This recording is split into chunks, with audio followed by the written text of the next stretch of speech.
then I'm going to initiate the live stream. And like I said, that takes about 30 seconds or so, just because Facebook. That's why.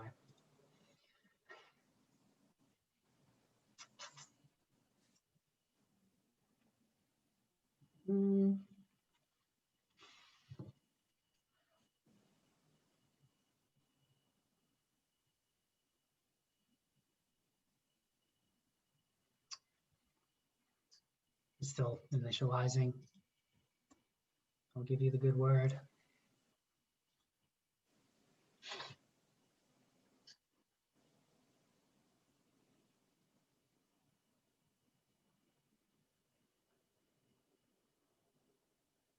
We're almost there.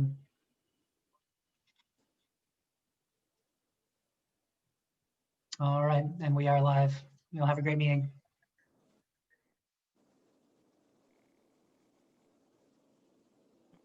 All right.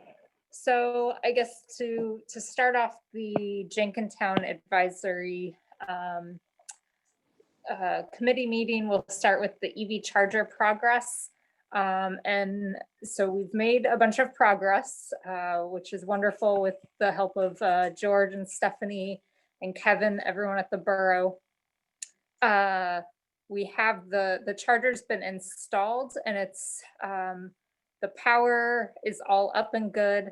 They did an initial, I guess, kind of a connector meeting with the networking company yesterday, and I think everything went okay. There was a little glitch, and from what I understand, we are looking at maybe 30 days, and then it'll be up and open to the public. And we're going to make the deadline for the rebate, thanks to all the hard work of the borough staff. So we're very excited about this, and we'll have to think about, I guess, when it is public and open, about some kind of commissioning or getting the word out that it's available and open to the public. So very exciting news. I think. Yeah, I'll talk into this and leave this mute. Folks, can you hear me? Would you put a thumb up, please? And let me know that you can hear me. Those of you who are video. Yeah, okay, thank you, Maxine. All right, good. I'm leaving my own computer muted, and so you're seeing my face off of Andrea's phone. Okay, so the other thing which is relevant to that is the activities of the Coalition for Energy Transition, which is the mostly Cheltenham EAC-based group, which started about 2 years ago, which is working towards the same goals. The difference is that we had allocated money to be able to put out what small amount wasn't covered by the rebate. And so we were able to move forward with electric vehicle chargers. We are waiting for the new township manager in Cheltenham to be in communication with George Locke and the folks like Andrea who've been moving this along all the time. Cheltenham was already in fiscal trouble before the pandemic and the economic downturn. So they have a beautiful plan that they put together that they did release by Earth Day of this year. But every activity they're doing, they either have to look for some kind of funding source to do things up front or some other kind of way that they can move forward on their own EV chargers and on their own insulation and other kinds of education about energy and efficiency or energy efficiency. So let me know if you want to be kept in the loop with regard to the meetings. Wendy Ankrum, who's the chair of Cheltenham's Environmental Advisory Committee, chairs that group, but she's one of the moms with young kids who's been working from home, and her life is very stressful right now. So what we've agreed to do is to do every other month will be a synchronous meeting, a Zoom like this one. And then the alternate months will be asynchronous meetings where we're basically contributing to a Google document as we did last month for our EAC meeting. So that's what's going on with energy transition and climate response. Some of that will be addressed on January 6th by the update that would have been tonight from Emily Pugliese from Art Haywood's office, talking about important environmentally relevant legislation for 2021. All right, here's an opportunity for everybody to kind of participate in ways that we continue to be involved. I know that Judy Levikoff has thought a lot about this, and a number of us have done things where we may be doing some gardening on our own or some other kind of environmental education on our own, but we're digitally sharing it so that we can find ways to involve other people. So let's talk a little bit about suggestions and ideas, and I'll tell you some of what I've been doing, and then we'll do our demonstration and move on from there. Which means unmute yourselves. And let's talk about other ways that we can get people involved. Maureen, I don't see Kathy on, but I know that she's back in the US and that she's Yeah, she knows about the meeting tonight. What'd you say? She knows about the meeting tonight. Good. All right. Well, and the Google document will be available to her. Any suggestions, ideas, reports on what you've been doing on things to continue environmental education, or making your own household more environmentally sound, even though we can't all be in the same place right now? Me, myself? You more. I know Judy Levikoff has been doing stuff. Yeah, last year we had the small stand-up greenhouse on the 3rd floor, and that's where we started our vegetables. And then in the springtime, I had a 6x5 greenhouse out in the backyard that the storm took down the other day. Oh dear. We do composting in the kitchen. We have one of those little containers that you take the basket, fill it up with the compost and take the basket out to the compost bin out in the backyard.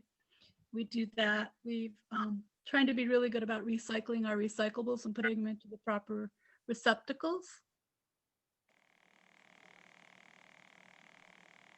Judy, you want to add anything to that? She's muted. Yeah, Judy, she is. Can I add something? Sure. Hi, Joanne. I found that the Buy Nothing site for Jenkintown Wyncote to be a wonderful way of finding homes for things that might, just to oops. I don't know what that was. So and like Maureen, we're composting at home and using the compost on the garden. So that's been really good. Those are just personal things we've been doing. Oh, those are all terrific things. I think most of you know that this past spring I got chickens, and so chickens are a wonderful way to recycle it could be, I think I have my computer muted, but that could be feedback. It's coming from Harris, who is, I can see, is currently working with it. So, but continue. Okay, sorry. Great. So I always was composting, but now I take anything which chickens can eat, which is pretty much anything except for onions, and the chickens get it, and then chickens marvelously produce manure. So before you even have the wonderful benefit of their making eggs, they also make chicken manure, which is just an incredibly wonderful compliment.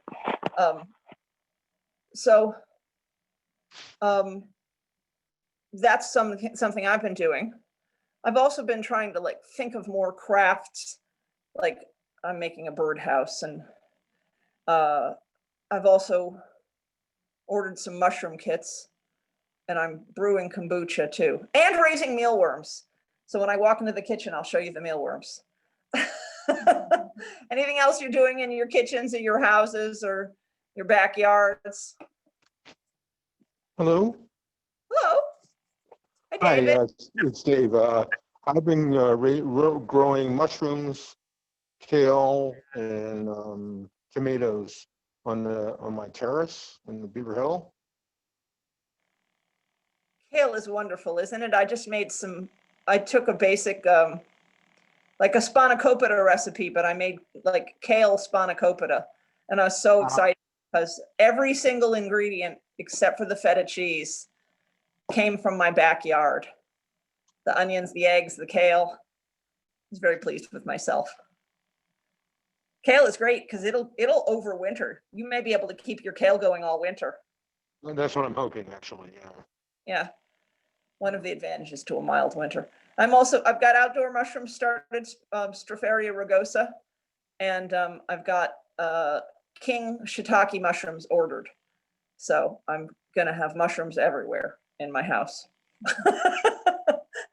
So just trying to take my little house and grow as much food indoors and out as I possibly can. George, how did those tomato plants do this summer? Really well. We had a good harvest. Better than mine. Mine didn't start to ripen really till like September or October.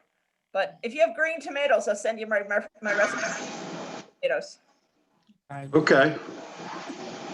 I'd say we had 3 dozen tomatoes, Nice. and they were really good. We enjoyed them.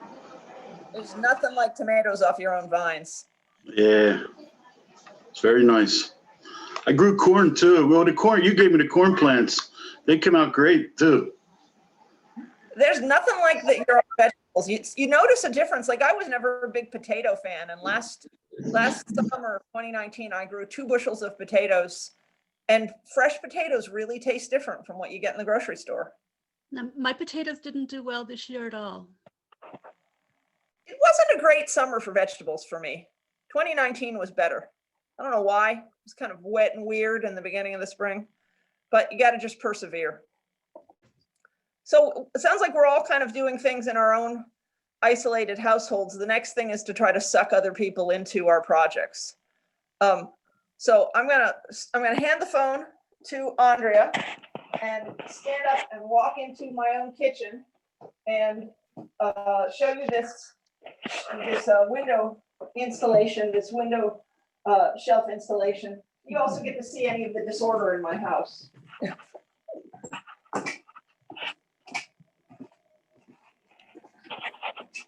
So here you can see Adrian's setup that she had previously, and then she's gonna do another setup right here next to it that you guys get to watch. All right. So this is on a timer and just turned itself off, but I have these window systems on timers because the other benefit is that when you have full spectrum light, it's helping you if you experience any kind of seasonal affective disorder or any kind of blues. Quite a few people in my world were really blue that long rainy day on Sunday, and it gets dark an hour earlier. And I have this set so it's on a timer, so you can set it however you want it. You're doing it to benefit the plants, but you're a living thing too, and it benefits you. It turns on about an hour before dawn and turns off about an hour after sunset, so you can extend the light of your day because you're a living thing too, and you benefit from that. So this is the completed shelf system. It's super, super easy. This one I put up 2 years ago, and it tolerates an enormous amount of weight. If you look on here, you'll see that there are terracotta pots on here, and it's just never wavered. It's hung by 2 eye hooks at the top, and it's super simple to do. You literally don't need power tools to do this. You can use a power drill if you want. I was going to this afternoon, and then I couldn't find the charger. And so I hung the eye hooks over here just by starting a hole with a hammer and a nail and then finger tightening it. And it is really sturdy. So this is what the eye hook looks like. If you go into the link in the agenda, it's step by step. And so I would just love to see everybody in all of Jenkintown put up a window system like this. The lovely thing is, as you notice, I live in a little tiny row house. It takes up no footprint in your house. It adds about 7.5, 8 square feet of additional shelf space. And during the summer when everything was outside, I had other things like boxes of crackers or whatever on the shelves. But it doesn't sit on anything. And so you know, it comes about 20 inches out. It doesn't take up any space in your house. So there's a link there, and I'll put up an additional picture. It's very easy supplies. So the 2 eye hooks are at the top. That's the only place that it needs to be installed. Below that, you can see the grow light. The grow light is on a timer. So grow lights work like this. The down is on. And so I have to climb back up there and turn it on, don't I? I was trying to avoid the climbing on the shelf. Okay, so that's all right. Things happen. So this way you get to see. There's just 2 wood screws there. This is blindingly bright. So I'm gonna just take it down here, but talk about the grow light. So you see the 2 wood screws? They hook up with the holes in the bottom of this. And the original one that I bought came with screws. Those are just completely ordinary wood screws, which are very slightly misaligned because I was doing this in a hurry before everybody got here. But I promise you, if I can do it, anybody can. So just a wood screw that looks like that. It's like 1.5 inch wood screw up there that goes into the holes in the back. And I have this faced away because these are super bright. If you look over to the other light, you'll see that there's a kind of shield because it's bright. It's blindingly bright to look at. And so you don't want it right in your eyes. You want to make like a little paper shield. Anyway, these timer systems, the way it works is down is on and up is off. So you set it to what time it is now. So it's whatever time it is, 7:24.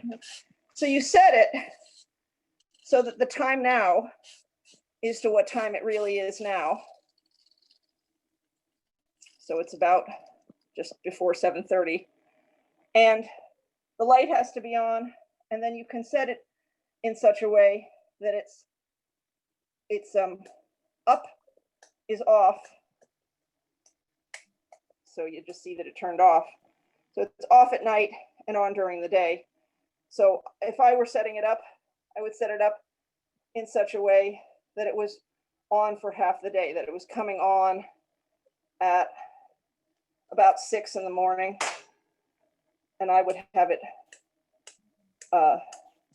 staying on until about an hour after sunset. So you can play around with that, but it's very easy to do. So that's the grow light part of it. And then the chain is, it calls itself 90-pound chain. It's very strong, and it's going through the corners of an off-the-rack Target shelf system. The original one that I bought didn't have the wheels on it. With tax, it's $37.10. This whole thing is under $100. So the shelf just luckily has these holes in the corners. So I strung one up there again, so I didn't have to be climbing up and down. And so the chain goes through the holes in the corners. And you'll notice that I didn't do this at the same length, at the same height as when I did it the first time. And the reason is because after I got it hung up there, I realized that I had to climb up on a stepladder every single time I watered things. So this time around, I actually made it lower so that I can reach it. The one other supply, and I'll add it to the thing that the little instructions.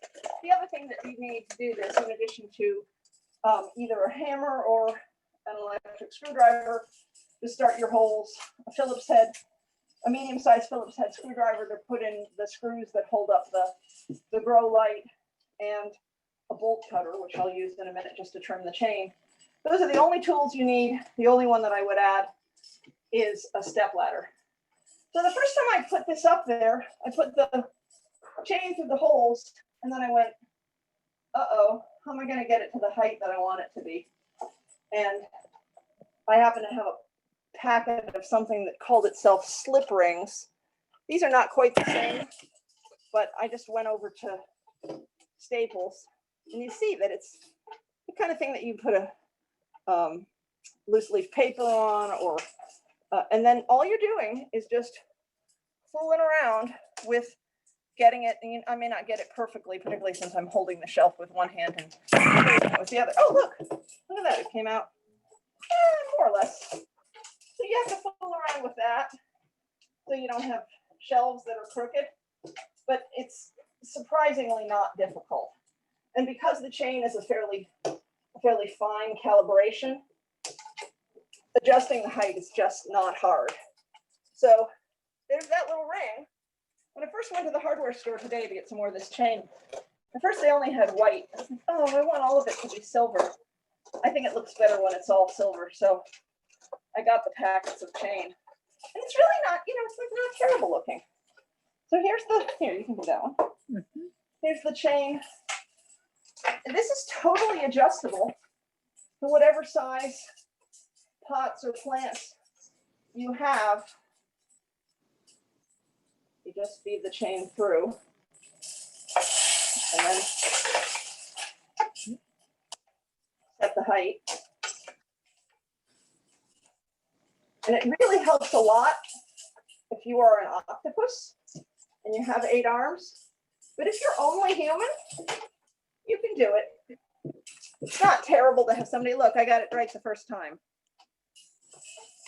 It just isn't really that hard.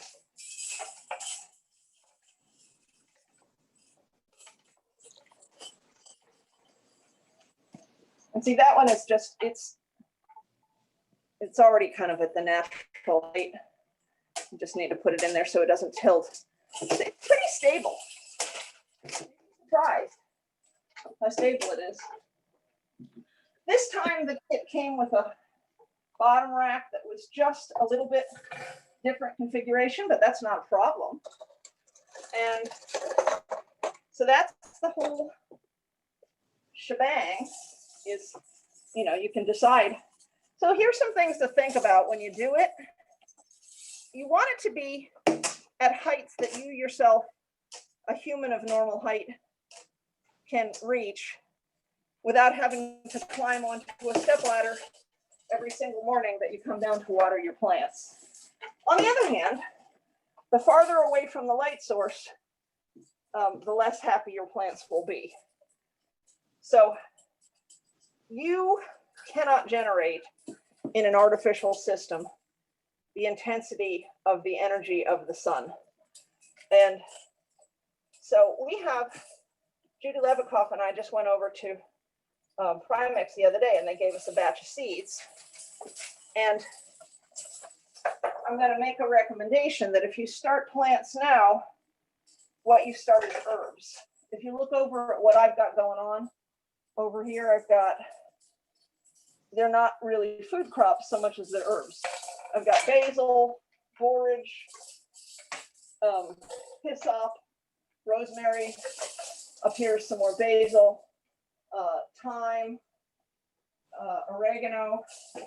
So I have all the fresh herbs to make really super yummy fresh garlic bread. And then here's a tomato plant that I brought in just a little bit late. It's a little bit sad, but it's already coming back. And there's, now that it's an established plant, it's actually strong and healthy enough that it's got one little tomato on it. I might actually get some tomatoes that ripen inside. But the point is that you cannot grow something start to finish with artificial light unless you have really intense light. I've added a second one. But now there's a lot of light in my kitchen, which is super nice. So your autumn things to start are herbs. Maybe you could do some leaf crops. Look, that one's a little bit too high. You can see that even doing this in real time, it's just not difficult. See, it's relatively level if you play around with it. So if you make the shelves a little bit lower, you can reach them and get at your plants, but they will be farther away from the light source. The light from the window is not enough for the plants to grow and be healthy. But if you add one light or even two, now you've got enough to be able to get going. And so the thing I would recommend, and you can see in the picture that's at the instructions has got all egg cartons. You can take egg cartons. They are such a perfect thing because they will decompose. And look at that. They almost perfectly match the depth of the shelves. And so anybody who was in my garden in my kitchen in February or March saw this shelving system over here, completely chock full of egg cartons with soil in them, starting all the things that I was giving them 6 or 8 weeks lead time. So we have, these are peppers and tomatoes that have come in off of my plants. Now we're starting to get some colder weather. So we have some, you can see it from Andrea's phone as well as mine. We have about 100 packets of seeds, and we are dying to have everybody start to plant these themselves. And I'm also really happy to help you do this. So I have them in 3 categories. I have herbs, which are all things that you can start right now. And then things that would be happy to have you start them in January or February. You don't want to start them before that because you're not going to be able to do quite the intensity of light, and they're going to get leggy and fall over and be sad. And then there are things, this is not relevant to the kitchen shelf garden system, but just to let's have everybody start to garden, things that you'd put directly in the ground. You know, all the cold tolerant things like spinach is a cold tolerant thing, and beets and other root crops are cold tolerant things. So we're just dying to give these away to everybody. Judy Levikoff and I went over and got 100 seed packets. That's how many they rationed out to give us just last week. But I'll go in again in a few weeks and vacuum up whatever else they want to give us. And we only have to promise that we aren't going to sell them. That's the only promise we have to make. But we want to give them away to all of you. So that's the indoor window garden installation. I had my, you can hear me on Andrea's phone. Does anybody have any questions about that? You can also click on the link that's in the agenda for tonight, and that has the whole demonstration that I just did in the video step by step. Anybody have any questions about that? It's so easy, even I could do it. Okay, well, I think the next thing on here is Joanne. Joanne, you still here? Yep, I am. So Joanne is going to pass off the information about holiday light recycling to Maureen. And I think Stephanie Lerman also wants to reassure us that the borough is still accepting batteries for battery recycling. So take it away, Joanne and Maureen. Okay, Maureen, I should have sent you a link, but I sent sort of a basics of our procedure to Adrian. And last year, Republic gave us the boxes. They provided the boxes. We made sure they were lined